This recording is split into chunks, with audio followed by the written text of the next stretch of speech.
जय माता दी दोस्तों, स्वागत है आप सभी का मेरे चैनल एनआरआई बिहार की बेटी में। मैं पूनम माता रानी से आप सभी के कुशल मंगल की कामना करती हूँ।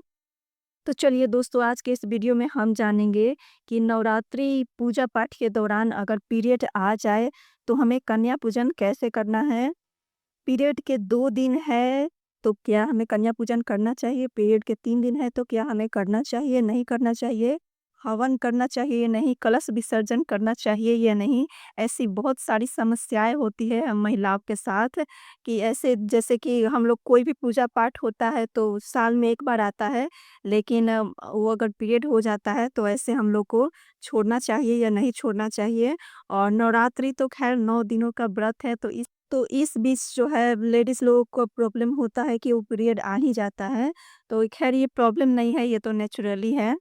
तो आज के इस वीडियो में मैं इसी समस्या की समाधान लेके आई हूँ आप लोगों के सामने। तो आप सब मेरे साथ मेरे चैनल पे बने और अगर आपको मेरा वीडियो अच्छा लगता है तो मेरे वीडियो को लाइक शेयर करके जो भी मेरे चैनल पे नए हैं चैनल को सब्सक्राइब ज़रूर कर दीजिएगा दोस्तों।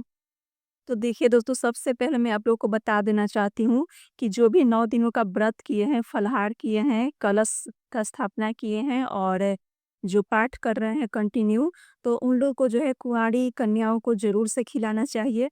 क्योंकि जब तक हम कन्याओं को खिलाते नहीं हैं, कन्या पूजन नहीं करते हैं, तो हमें जो है 9 दिनों के व्रत का फल नहीं मिलता है।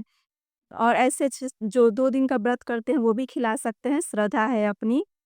क्योंकि नवरात्रि में जो है कन्या पूजन का विशेष महत्व है। तो पीरियड में कन्याओं को कैसे खिलाएँ? तो नंबर पहला मैं आपको उपाय बताना चाहती हूँ कि नवरात्र जो है 9 दिनों का व्रत होता है।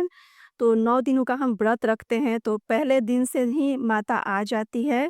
तो 9वाँ दिन जो है वो कन्याओं को खिलाने के लिए, कन्या पूजन करने के लिए बहुत ही शुभ है।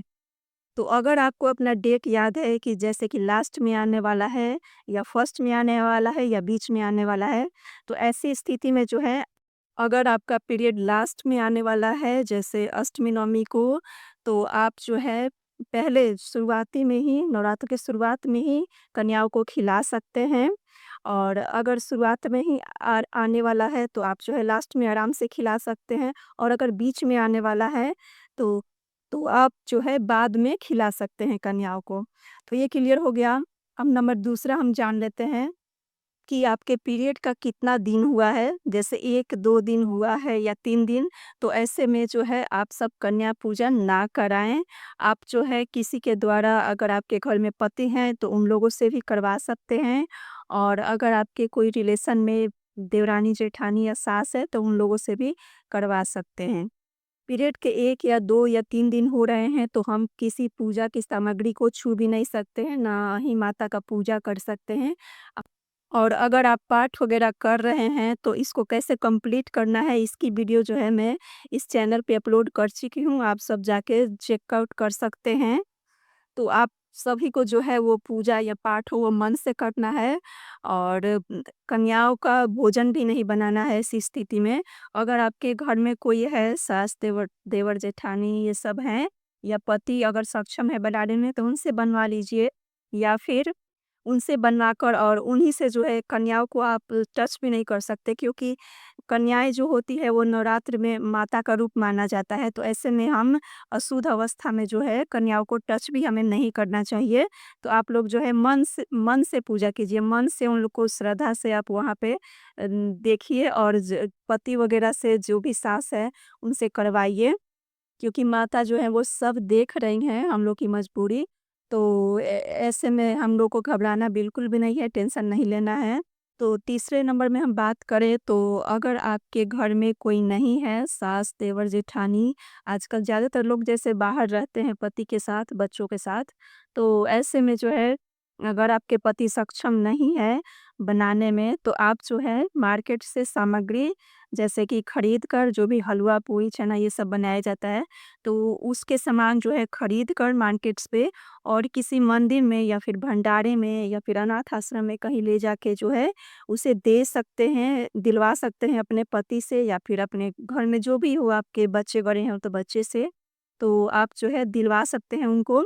और वो लोग जो है जब कन्याएँ खिलाएँगे तो उसमें जो है वो यूज़ कर लेंगे, तो आपका उससे भी आपका पूर्ण फल प्राप्त हो जाएगा, आपका कन्या पूजन जो है पूर्ण माना जाएगा। और जो शादीशुदा नहीं है, मानते हैं जो कुँवारी लड़कियाँ हैं, तो उन लोग को जो है अपने घर में माता-पिता तो होंगे ही, तो वो लोग जो है ऐसे सहारा ले सकते हैं किसी का, जैसे कि किसी से बनवा के और कन्या पूजन मन से आप लोग जो है पूजा कीजिए। मन की पूजा सबसे बड़ी पूजा होती है। तो ऐस इस तरीके से जो है हम कन्या पूजन का फल हमें प्राप्त हो जाता है, हमें टेंशन नहीं लेना है और इस बात के लिए कोई घबराने की ज़रूरत नहीं है। और चौथा और सबसे आसान और सरल उपाय मैं आप लोगों को बता देना चाहती हूँ कि जैसे कि आप कोई बनाने में सक्षम नहीं है, घर में कोई नहीं है और अगर आपने पूजा शुरू किया है, तो ऐसे स्थिति में जो है आप सब पैसे का भी दान कर सकते हैं। जैसे कि एक कन्या में कितना खर्च आ रहा है, उस हिसाब से जोड़ लीजिए 9 कन्याओं को 9 बार और एक भैरव बाबा को भी खिलाया जाता है, तो उस सब चीज़ों को आप जोड़ लीजिए और कहीं मंदिर में या फिर कहीं अनाथ आश्रम में जाकर जो है आप सब दान कर दीजिए और उससे जो है आपका जो भी आपका दक्षिणा है, पैसा है, वो जो है कन्या पूजन में लग जाएगा या फिर किसी ज़रूरतमंद को वो यूज़ होगा वो पैसा, तो उससे जो है हमें पूर्ण फल प्राप्त होगा उस कन्या पूजन का। तो ये तो क्लियर हो गया कि हमें पीरियड है तो कितने दिन बाद हम कन्या पूजन कर सकते हैं या फिर नहीं छूट रहा है जैसे कि स्टार्टिंग है तो हम कैसे करें, ये बातें क्लियर हो गई। अब हम जान लेते हैं कि ऐसी स्थिति में जब हमको पीरियड हो जाए तो हम कैसे हवन करें। तो सेम कंडीशन है जैसे कि आपका पीरियड का 1 या 2 दिन हुआ है, 3 दिन, तो आप लोग जो है हवन नहीं कर सकते और ना ही पूजा की सामग्री कोई छू सकते हैं, ना ही पूजा कर सकते हैं, मन से पूजा कर सकते हैं। तो ऐसी स्थिति में अगर आपके पति हैं तो पति से हवन करवा लीजिए या फिर अगर आप कुँवारी लड़की हैं तो आप अपने माँ-बाप से जो है हवन करवा सकते हैं। और कलश विसर्जन का भी जो है इस यही कंडीशन है कि ये अगर 1-2 दिन हुआ है, 3 दिन तो हम नहीं छू सकते। हाँ, अगर 4 दिन हो गया है, 4 दिन के बाद 5वें दिन जो है हम देवी की पूजा कर सकते हैं, तो 5वें दिन आप कलश भी हिला सकते हैं और उस दिन जो है हम अ, हवन भी कर सकते हैं और 5वें दिन जो है हम कन्या पूजन भी भोजन बना के करवा सकते हैं। और अगर आपकी पीरियड के 4 दिन हो गए हैं, तो आप जो है कन्या पूजन के लिए भोजन बनवा सकते हैं, लेकिन कन्या पूजन नहीं कर सकते हैं क्योंकि कन्याएँ जो है माता का रूप होती हैं। और 5वें दिन हमें पूजा या कन्या पूजन करना है तो बाल धोकर और स्वच्छ कपड़े पहनकर और चौथे दिन अगर आप कन्या पूजन करवा रही हैं, तो आप लोग जो है बाल धोकर स्वच्छ कपड़े पहनकर और रसोई में हम लोग जा सकते हैं और भोजन वगैरह बना सकते हैं। ठीक है? तो सारी बातें क्लियर हो गई। तो आज के इस वीडियो में इतना ही और उम्मीद करती हूँ कि ये वीडियो आप लोगों के लिए काफ़ी हेल्पफुल होगा, काफ़ी यूज़फुल होगा। तो आप लोग मेरे वीडियो को एक लाइक और शेयर ज़रूर कर दीजिएगा और जो भी मेरे चैनल पर नए हैं, चैनल को सब्सक्राइब ज़रूर कर दीजिएगा क्योंकि आपके एक लाइक और सब्सक्राइब से हमें काफ़ी ज़्यादा हिम्मत और प्रेरणा मिलती है। तो ज़रूर कीजिएगा दोस्तों और कमेंट में जय माता की ज़रूर लिखिएगा। आप लोगों से फिर जल्द मुलाकात होगी एक नए वीडियो में। तब तक के लिए धन्यवाद।